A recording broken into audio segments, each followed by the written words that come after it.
So good morning, everybody. My name is Reverend Dr. Ron Fox, and I'd like to welcome you to the Center for Spiritual Living Space Coast Sunday morning celebration. I'd like to say, if you've never been to a Center for Spiritual Living before, we believe there's one God, many paths to that God, and we're here to love, honor, and support you, no matter what your divine path is. The Center for Spiritual Living Space Coast is a safe haven for people of all beliefs and lifestyles, whoever you are, and wherever you find yourself on your journey of faith, you're welcome here.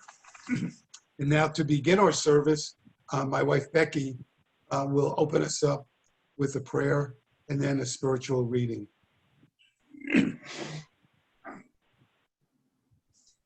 And so let's just take this moment right now just to turn within and leave behind all of this morning's activities. And so as we get into that place of peace and serenity, this place where this infinite spirit is, that this wonderful love indwells each and every one of us and is always expressing through us, as us, and for us. And I'm knowing this infinite spirit is expressing through who and what I am right here, right now. I'm knowing this for each and every person who is on this Zoom call right this morning and who will be watching this video later, that each one of us is called to be this very expression of spirit, this infinite love. And I'm knowing that as this morning unfolds, it is unfolding in divine perfection. That no matter what is occurring on the outside, this tropical storm that is coming up, this peace is always right here within us. The calm and the serenity and its love. And so I'm knowing that this same power is expressing itself so easily and clearly through Reverend Dr. Ron's message this morning, that it touches our hearts, it brings our awareness to its deepest point. And I'm knowing that it clarifies all questions that we might have. And so as we take in this deep breath, release it, each one of us is grounded in spirit. We are poised in this very expression of love. And so I just release it, just knowing that it is done. And so it is. This morning's spiritual reading is from Wisdom of the Heart, written by Alan Cohen, and it's called Your Sacred Duty. You weren't born to suffer. You were born to shine. Although love is our nature and joy is our purpose, many people instead accept struggle as a way of life. This was never the Creator's intention for you or anyone.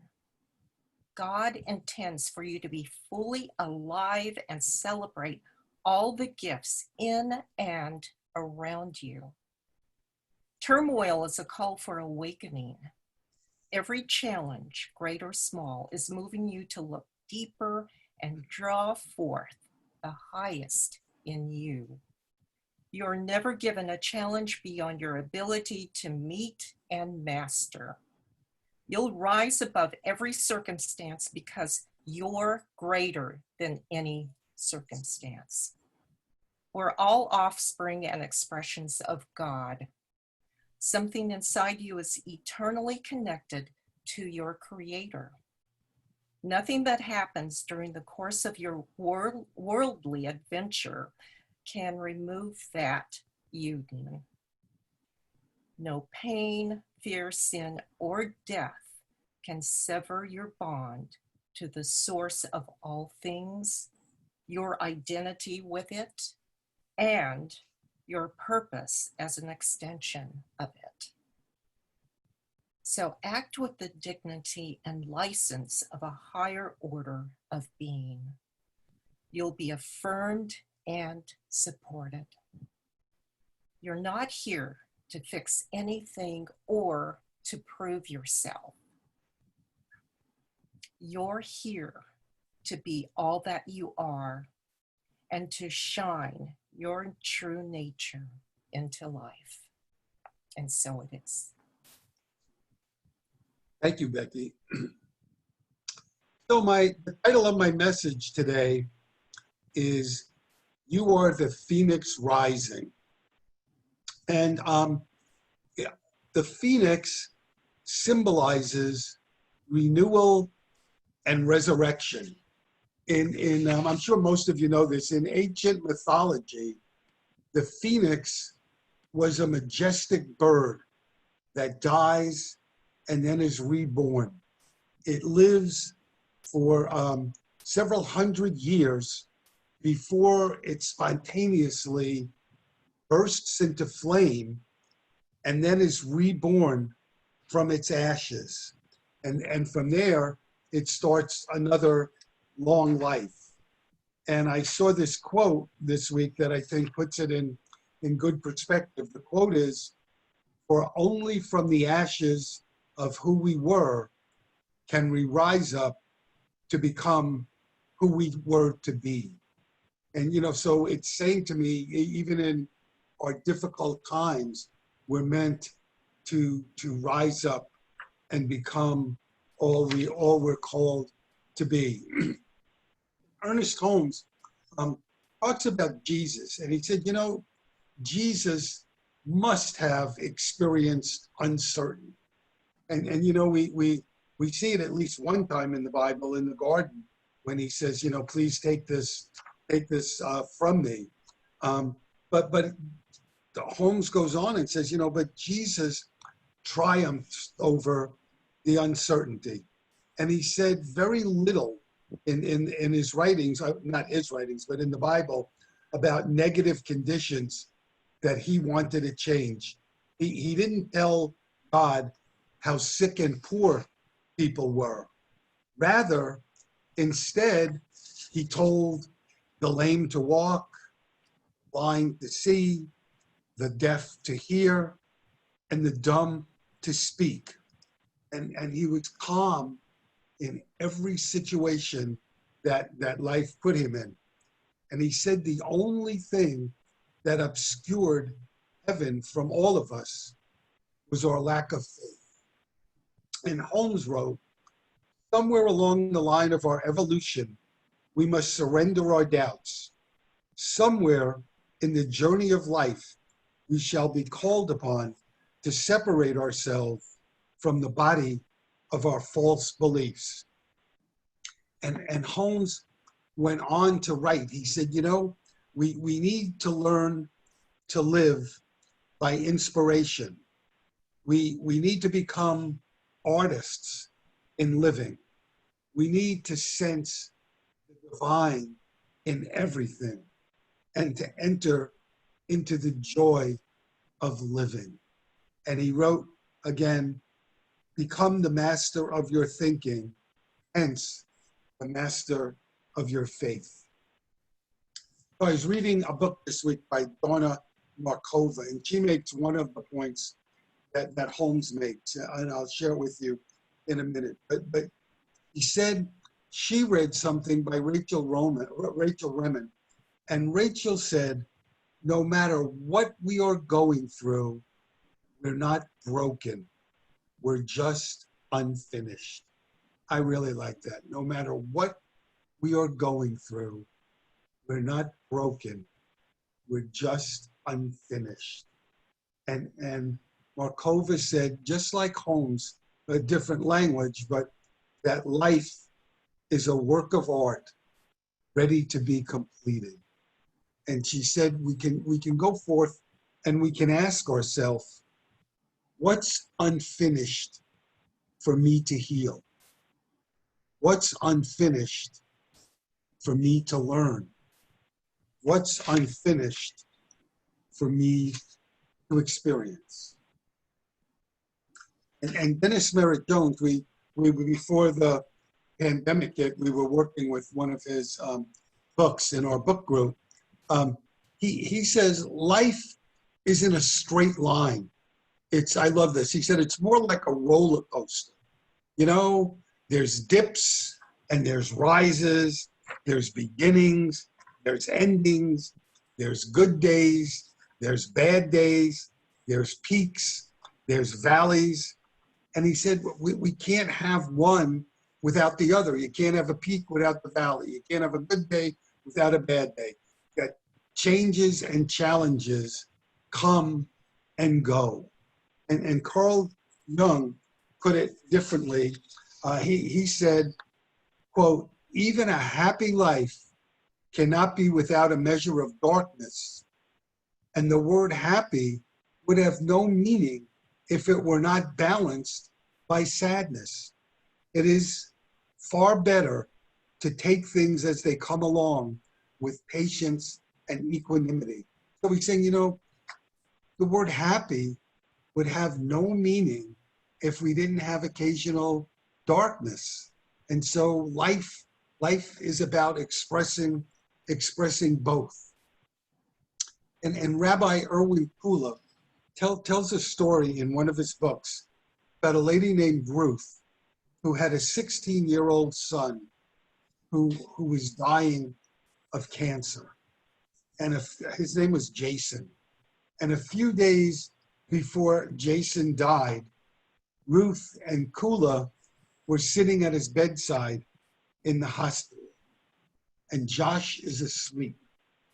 And Ruth leans over to Kula and she says, "Where is God now?"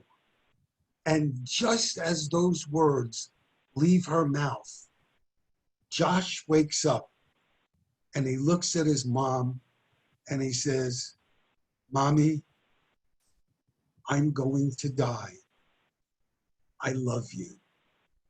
No one could have been a better mother to me. And then he went back to sleep. And Ruth and Rabbi Kula are left in tears. And Kula goes on to write that at Josh's memorial service, Ruth stood up and she says she's beginning a project to raise money for a wing of the hospital where Josh was treated. And Kula said, as he heard her say that, he thought to himself, Ruth found out where God is. He's in a place within her broken heart. And he said, all the while that Josh was sick, Ruth was looking for somebody to cure him. And he thought when she spoke about raising money for a wing, that Ruth became a curer. She became what she had been looking for all along. The more we allow ourselves to unfold, the less likely we are to unravel. And Kula went on, he said he often asks audiences to define the word holy. And he said when he does, the kind of answers that he gets back are pious, serene, complete, untouchable, beyond or above every day. Someone who's holy has arrived. Someone who's holy is meant to be looked up to. And he said, yet, the sages throughout time have taught that holiness is available in every moment and in every place. And yet we often miss it because it's so subtle. And what he was saying to us is every encounter we have, every experience that we have has the potential to be a holy moment if we choose to see it like that. We can learn from every situation we have, from the good times and from the difficult times.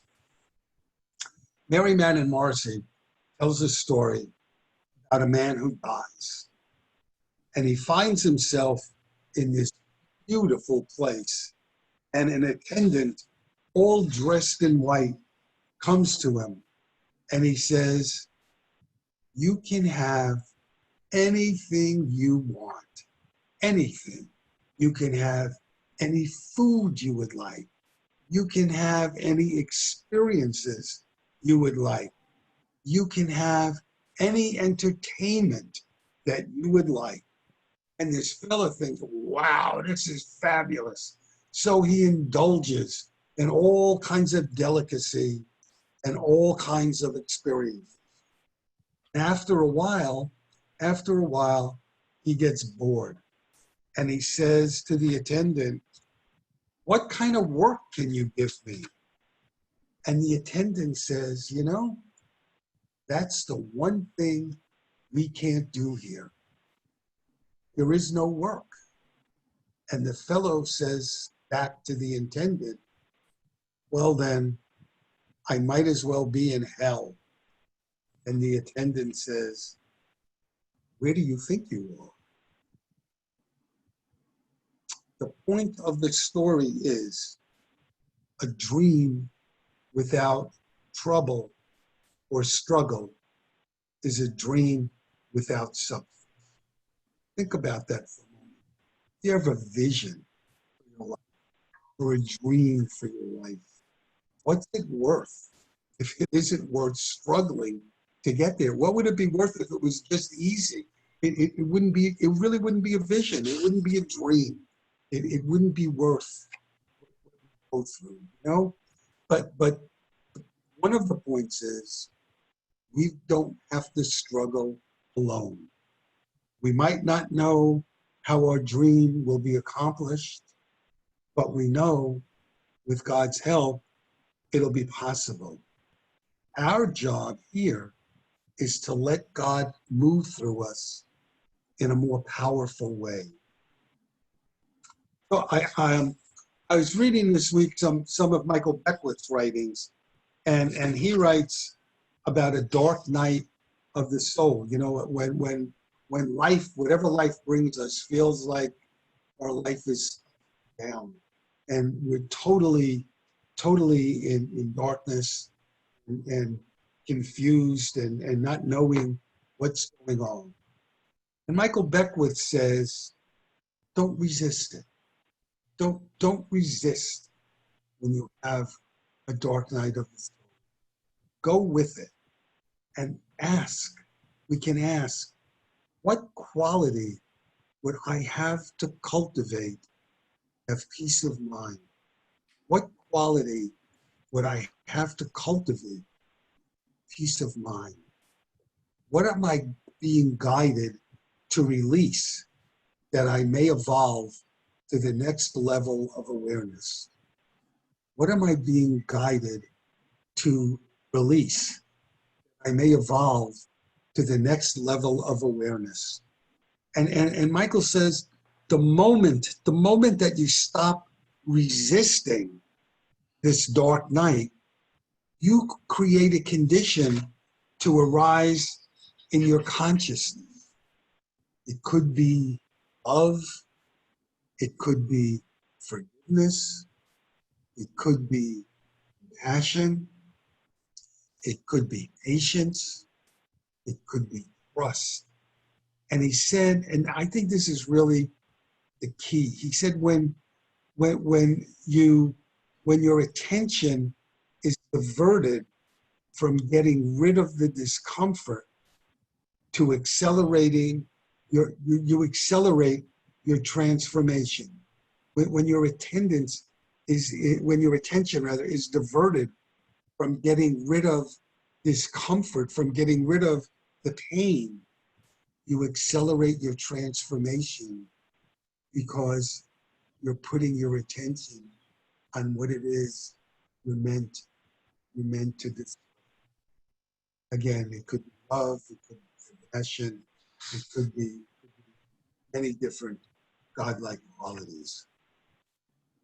So Carolyn Mays, in one of her books, has an experiential exercise. So we're not going to go through it here, but I am going to tell you about it. And maybe take a moment, close your eyes, if you will, and let's go. So she says, imagine you're wrapped in a cocoon with your soul. You're wrapped in a cocoon with your soul, waiting for a new life to begin. You can't see the new life, but know that the old life is dying. Ask yourself, what parts of your life do you need to let die? What parts of your life do you need to let die? Are there habits that you need to release? Are there habits you need to release? Or attitudes that no longer serve you? What are you dying to? What are you dying to? And she says, work with this, no matter how painful some of the answers might be to you, and trust the insights that you're receiving. I saw this quote this week from Bob Marley that really resonated with me. He said, you never know how strong you are until being strong is the only choice you have. You never know how strong you are until being strong is the only choice.